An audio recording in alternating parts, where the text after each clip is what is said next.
This episode of the Matt Feret Show is brought to you by the Brickhouse Agency. Brickhouse is a boutique independent health insurance agency that focuses on finding the right Medicare coverage for folks across the country. Matt's wife, Nikki, is the heart behind Brickhouse. She's great at making confusing things clear and is passionate about helping people find a Medicare insurance policy that suits their individual needs. To schedule a free one-on-one appointment with Nikki or a member of her team, head on over to brickhouseagency.com or simply call 844-844-6565 and someone will help you schedule a phone call or a Zoom meeting. The consultation is free because the insurance companies pay Brickhouse, not you. There's never any pressure or obligation to enroll. Your clearer, simpler Medicare journey is just a call or click away.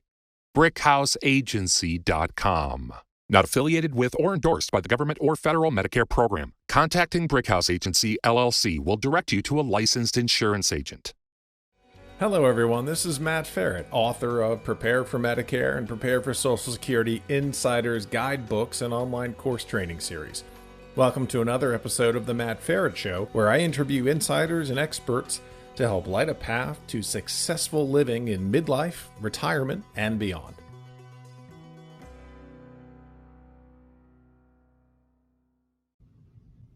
Phyllis, welcome to the show. Thank you for having me. I'm excited to be here. Oh, I love excitement. I'm glad you're excited. Tell everybody what you do, how long you've been doing it, and how you help people. What I do is I help women tell their stories and write their books. My journey began in 2008, Matt, when I heard the words from a pulmonary specialist, "Mrs. Jenkins, you are lucky to be alive." My patient in the other room who has the same thing is not going to make it. So after a 5-day stay in the hospital battling a pulmonary embolism, which is blood clots in both of my lungs, I left the hospital saying, okay, God, you took her, but you left me here. What more is there that you want me to do? So I set out to find my purpose. And in 2 years, it took me 2 years to discover it. At the age of 53, I discovered my God assignment, which is the powerful journey, where, again, I'm helping women tell their stories, write their books, and I help them by turning their life challenges into life-changing messages of hope, inspiration, and encouragement that goes out and help others to not only survive, but it helps them to thrive as well. And thrive is such an important word. I guess throughout life, but especially when we're getting older and running into a lot of issues we never thought we'd run into. Like, my gosh, pulmonary embolisms. 53. That's a life-changing event, and you came out of that energized to find your purpose, where a lot of folks may not have done that. They may have, I don't know, gotten scared, maybe gone into a hole. Tell me about that 2-year time period. How did that, your brain came out of the hospital, your body came out of the hospital, but your brain went on this 2-year journey of finding meaning and purpose. What went on during those 2 years? I'm really curious. Thank you for asking. And what happened was that was a wake-up call for me. That stopped me in my tracks when he said I was lucky to be alive. And I just believed that I was blessed to be alive. And so the 2 years, I went looking for my purpose outside of myself. I did a lot of great things, but they were not the things that God had created me, my purpose, my God assignment to do. And so it wasn't until I looked internally inside of me and discovered that I've always been an encourager. It's natural for me to encourage others. Matter of fact, my acronym for LOL is Leave Others Lifted. I believe that if I'm talking to you, that by the time we finish, you should feel better than you did when you approached me. And so I began to look within and discovered that even as a child, I was a natural encourager, always loved to write. Back then, we called them diaries. And so I kept a diary, loved to read. And, and so that was, I discovered that was my purpose. That's my God assignment. And thus, that's how the powerful journey came about. So I got where you were in terms of age and in medical condition, but where were you in life when you started this journey after that hospital visit? Were you fully employed, not employed? Were you halfway? Were you on a mountain trek in Nepal? What was going on at this time that you had to go stop, pause, and really figure out the next phase? Yeah. Married. I married my college sweetheart, Dave, and we are celebrating 45 years of marriage. He calls Congratulations. me his sugar in his Kool-Aid. And, and so he's a very fun guy. I haven't heard that expression before. I might steal it.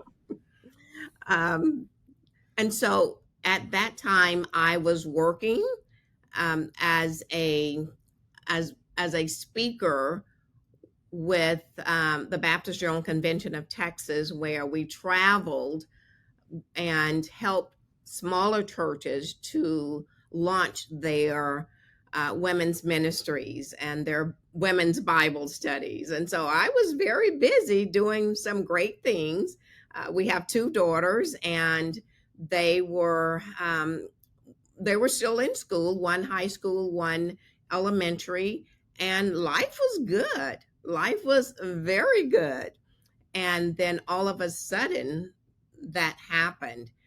It again, it slowed me down because I was very, very busy doing a lot of good things. And I thought that they were God things as well, but it slowed me down and allowed me to really internally look at, okay, am I doing what I was created to do? Am I fulfilling the purpose in which God has me here on this earth? That's those are existential questions that not everybody ever even gets to in life. So when you went through this journey and you came out on the other side of 2 years, and you focused in on women specifically, tell me how you came about doing that. What need did you see there, or what problem or issue did you think you were able to solve? Because I've always been an encourager, I've always had women coming to me and sharing their stories, and I would see the freedom that they received after sharing what they had been through, their challenges, and it was just natural for me to be able to help them to turn those challenges around, to look at what lessons have you learned by going through this, and then what lessons can you teach someone else. And so when I started with the Powerful Journey organization, it was taking women through the Speakers Academy, teaching them their stories, the how much meaning their stories have. And I always encourage everyone, don't take your story to the grave. I just believe, once again, that what has happened to us is happening to someone else as well. And so when we teach them what lessons we've learned, because we're on the other side of it, and if we're on the other side of it, we've learned something that can go out and help another woman. It can become her lifeline to help her through what she's going through. I'll give you an example.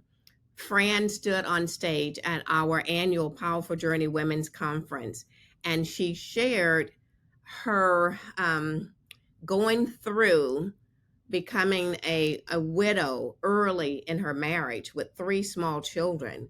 And she stood on stage and she shared the struggles, the challenges that she had gone through.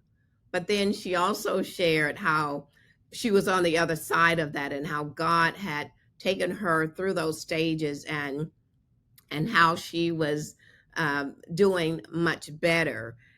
Matt, during the lunch time at the conference, a woman found Fran, and with tears in her eyes, she said, "If you didn't come for anyone else today, you came for me."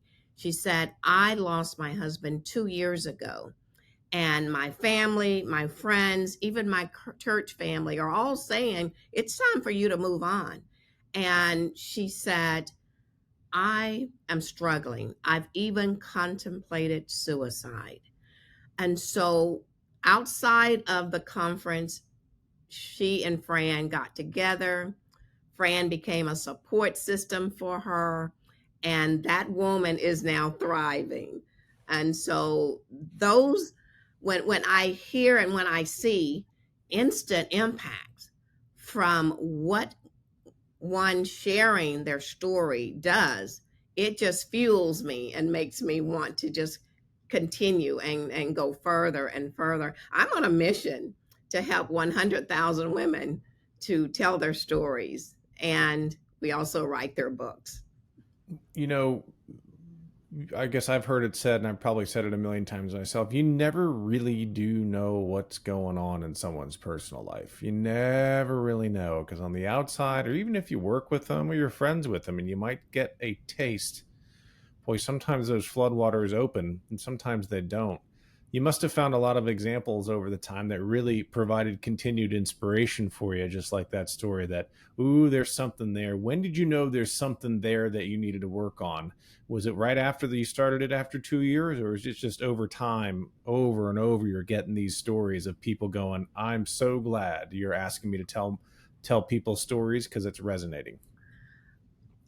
Over time, conference after conference after conference, I've seen that woman stand on stage, and she had so much fear before she got up there, but by the time she finished, you could see how comfortable she was, and that there was freedom. But it didn't stop there.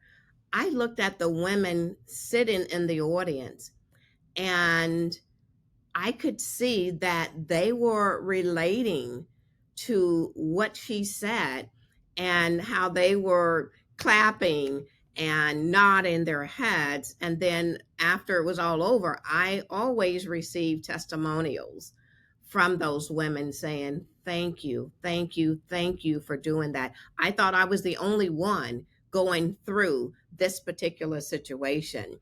I think of Lori, who stood on stage and shared her story of being in a relationship that was an abusive relationship. She wasn't even married yet, she was dating, and it was an abusive relationship. She shared her story on stage, and there was a woman who had come from another state that was sitting in the audience, and she was leaning in almost on the edge of her seat, listening to Lori share her story. And I personally know this woman, and she went back home. She was in an abusive relationship, a marriage. She went back home and she got out of the marriage. Her family were so relieved because they felt that because of the beatings and the things that she had gone through, that he was going to kill her. And Oh. so when I hear stories like that, again, it just fuels me to continue to go forward. Um, I hope it's obvious I'm not a woman, but I'll tell you I'm not a woman. And I have to imagine, though, you're being very specific about women and their journey and not men, not because you're not a man, but because there's a certain niche or a certain set of needs and ways of communicating that are more specific to women versus the general broad population. What are some of those things that you run into or that you note that makes this female woman specific type of gathering, this program, and the way you approach it different than, say, men, or just, generic, one size fits all kind of books and programs? First of all, we create a safe space for these women in our Authors Academy, our Speakers Academy, our Writer's Journey. It's a safe space for them to share. Many of these women, Matt, have kept their stories for 40 years. They've kept it inside of them. But I have to tell you, last year we had our first man that went through the Authors Academy. He had come to a conference with his wife. And at every conference, we have men there. My husband is there to support me as well. Men come because husbands, brothers, sons come to support the women that are speaking. Well, he approached me last year and he said, Phyllis, I was at a conference with my wife and I heard you stand on stage and say, don't take your story to the grave. And he said, I have a story to tell. And he said, you're the person that's going to help me tell the story. His story, Matt, oh my goodness, it is life-changing. It is amazing what this man went through. And he stood on stage. He had 30 people that had come to support him. And he sold his books. He told his story. And he is in my next steps class right now, and he's getting speaking engagement. People were saying in the audience, did he really go through all of that? When you read his book, you know that God had his hand upon him. But he is my third male that have authored a book, but he's the first male that stood on stage. And so I believe that he has probably opened the doors for other men to come and to share their stories as well. Nice. See, we have stories too. Absolutely. So talk to me about your program. You've alluded to it a little bit. So talk to me about the evolution from where you started into what you're offering today and the different stages and ways you can help women tell their stories. When we started out in 2010, it was strictly through the Speakers Academy. The women were learning how to bring clarity to their stories. They were learning which story to tell because, we all have many, many stories. And I help them to focus on that story that's going to give the greatest impact, bring the greatest impact to others. Help to change lives. And so we started with that. And I think about 3 years in, we met in person back then. And we were there. And all of a sudden, I told the class, probably had about 10 women there. And I said, guess what? Y'all are going to put your stories in a book. And they went, oh! They were so nervous, but excited. And so from there, we added the Authors Academy. And that is where, of course, the women are putting their stories into books. And they're leaving a legacy behind. They're leaving their stories that generation after generation after generation, when they're gone, will be able to read their stories.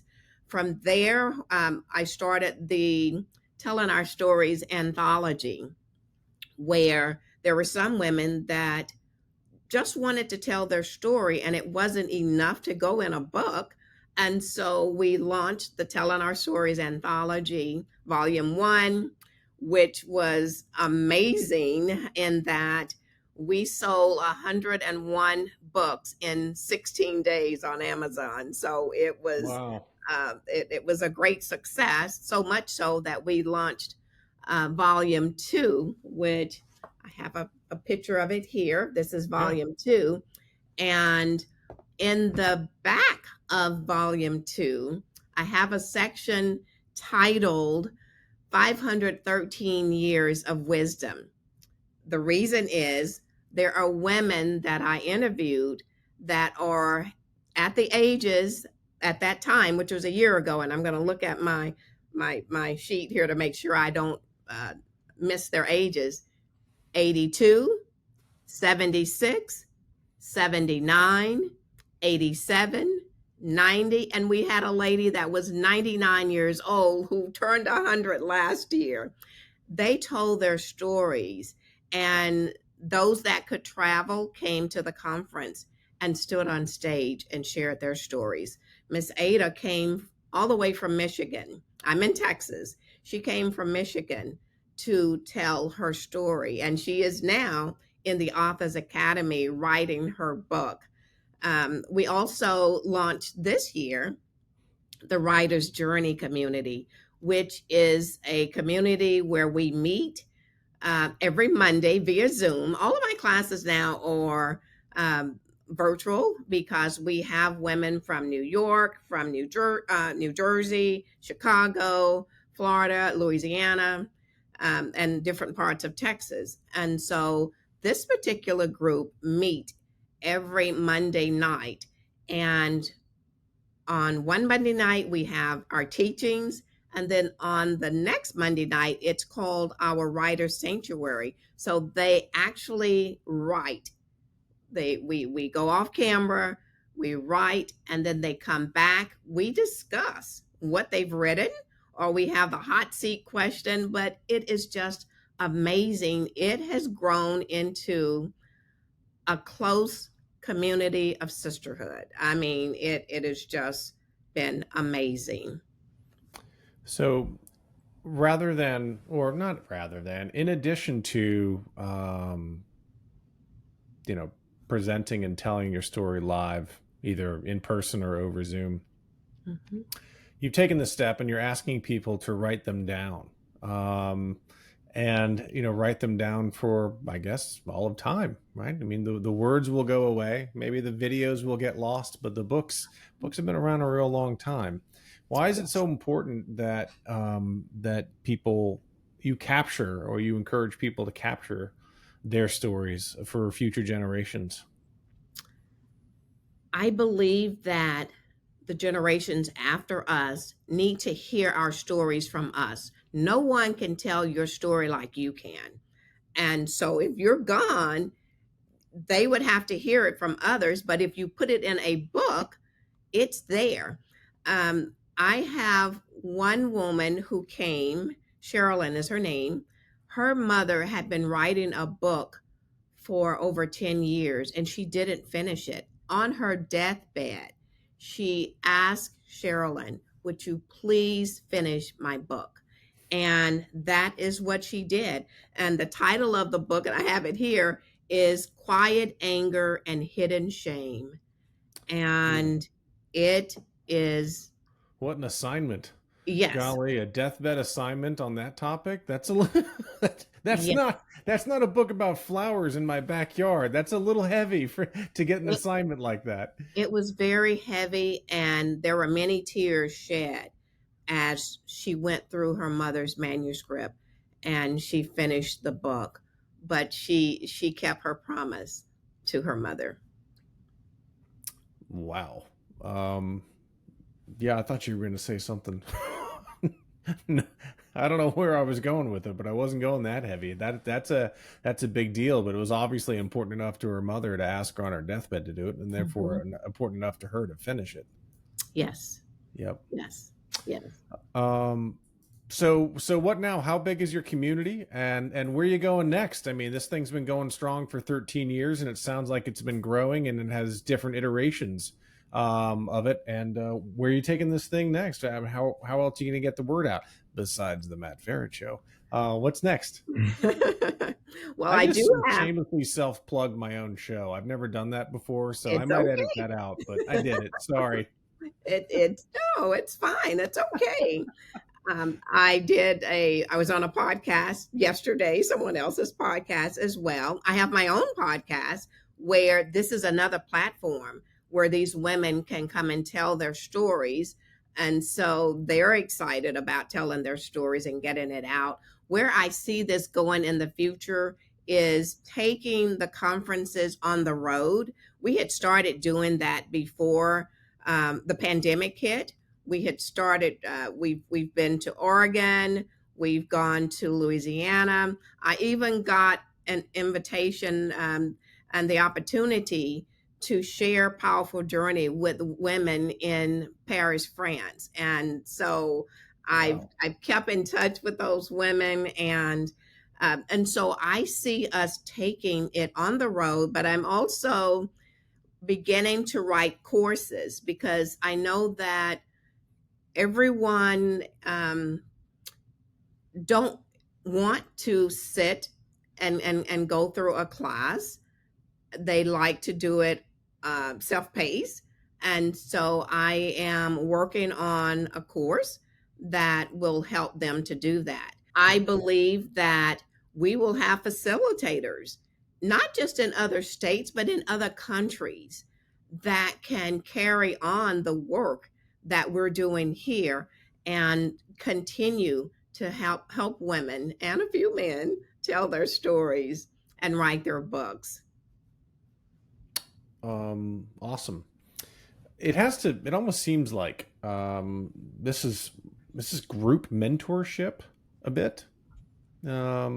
Not only group connection and group sharing and storytelling, so that you have some like me, like, oh my gosh, I'm not the only one in this situation. Thank goodness I found this group and I found this process.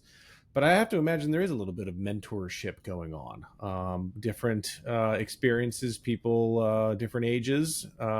Is there? There is. I'm so glad you mentioned ages.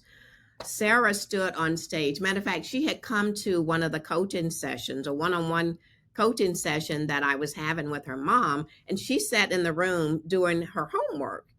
When we were finished, she looked at me and she said, "Mrs. Jenkins, I have a story to tell." So I looked at her mom, and Sarah was 15 or 16. And I looked at her mom and I said, "Are you okay with this?" And she said, "Yes. I want you to know that I worked with Sarah. She stood on stage in front of, I think we had almost 300 people there at that conference. And Sarah stood on stage, shared her message, and she said her message was for the children that couldn't speak for themselves. She said, "I want you parents to know that we know what's going on in our house and that you should make sure that you're including us in what's going on." Her situation was where mom had um, gotten a divorce, and when Sarah would go to visit her stepdad, how that he would treat her so differently from the other children. And Sarah stood on stage, she shared her story. We keep clinics at every table at our conferences. There I was bet. not a dry eye in the building. And when that young lady finished, she said, "I wouldn't trade anything for what I've gone through because it has made me the person that I am today." Then Nice. Haley, another young woman that came to us, Haley was 15 when she came, and she joined the Authors Academy, wrote her book, and at the conference, she did a breakout session with the teens that were there.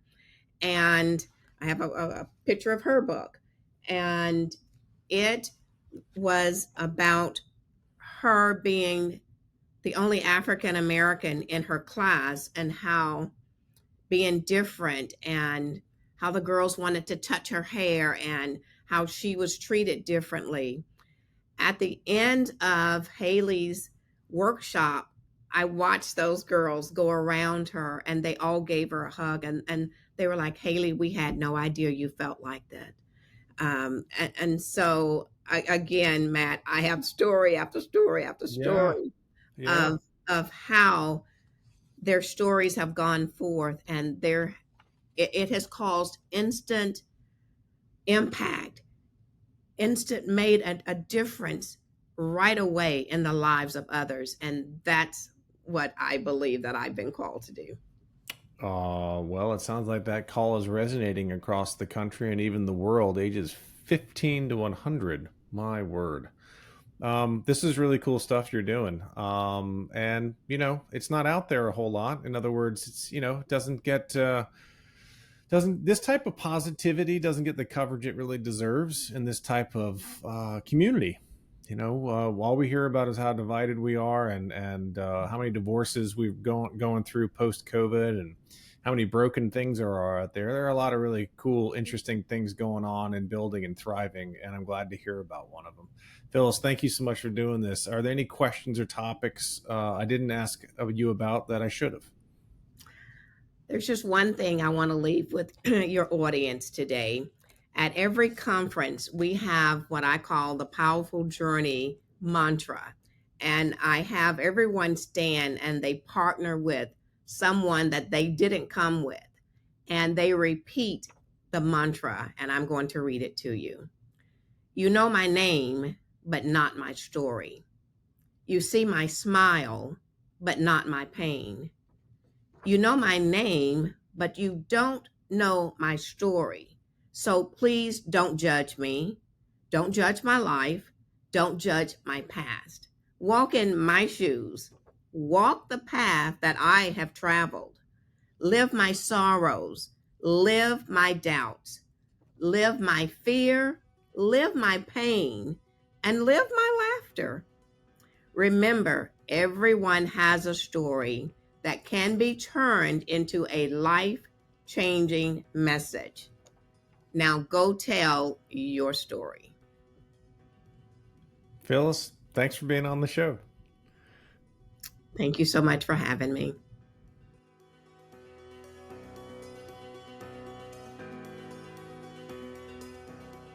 The Matt Feret Show, related content, publications, and MF Media LLC is in no way associated, endorsed, or authorized by any governmental agency, including the Social Security Administration, the Department of Health and Human Services, or the Centers for Medicare and Medicaid Services. The Matt Feret Show is in no way associated with, authorized, approved, endorsed, nor in any way affiliated with any company, trademark names, or other marks mentioned or referenced in or on The Matt Feret Show. Any such mention is for purpose of reference only. Any advice, generalized statistics, or opinions expressed are strictly those of the host and guests of The Matt Feret Show. Although every effort has been made to ensure the contents of The Matt Feret Show and related content are correct and complete, laws and regulations change quickly and often. The ideas and opinions expressed on The Matt Feret Show aren't meant to replace the sage advice of healthcare, insurance, financial planning, accounting, or legal professionals. You are responsible for your financial decisions. It is your sole responsibility to independently evaluate the accuracy, correctness, or completeness of the content, services, and products of, and associated with, The Matt Feret Show, MF Media LLC, and any related content or publications. The thoughts and opinions expressed on The Matt Feret Show are those of the host and The Matt Feret Show guests only, and are not the thoughts and opinions of any current or former employer of the host or guests of The Matt Feret Show, nor is The Matt Feret Show made by, on behalf of, or endorsed or approved by any current or former employer of the host or guests of The Matt Feret Show.